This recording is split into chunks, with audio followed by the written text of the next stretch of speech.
Magandang araw po. Welcome po sa Moon Cycle Daily. At today, pag-usapan natin ang mga advantages ng intercom systems kasama ang Freedcon. So meron tayo dito available na Freedcon FX at Freedcon FG. So itong Freedcon FX natin, connect siya sa 10 riders. Ito namang Freedcon FX, connect siya sa 6 riders, no? So ano ba yung mga advantages bakit nagkakabit ng intercom systems yung iba natin mga kasamang riders, no? Discuss natin isa-isa, no? May mga magagandang advantages din pag nagkakabit tayo ng intercom sa mga helmets natin. So unang-una doon, syempre yung safety, ano?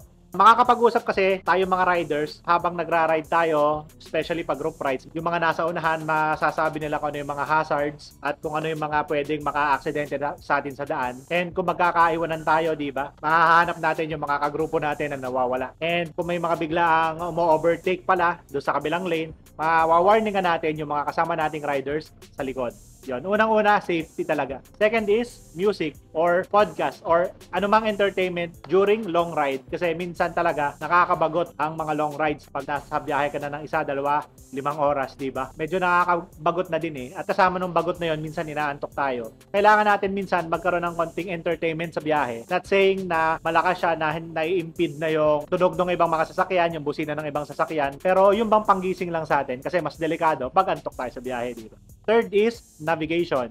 So may connect natin sa phone yung ating intercom system and mas seamless yung navigation natin pagdating sa mga ride. Kesa lagi tayo nakatingin dun sa mga phones natin, then minsan malabo yun pag yung tinamaan talaga ng araw yung mga cellphone natin hindi natin makita yung direction. At least, pag naririnig natin yung directions ng Waze, ng Google Maps, masusundan natin siya agad, no? So navigation system, napakahalaga niyan pag nagra-ride tayo.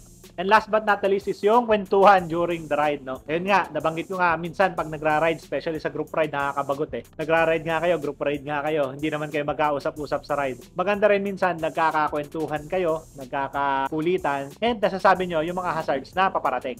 Available po ang Freedcon intercoms dito sa Moon Cycle. Visit lang po kayo, testingin nyo na rin po ito, no? Maraming salamat po, ingat po tayo palagi. Ako po si Jex. Enjoy the ride.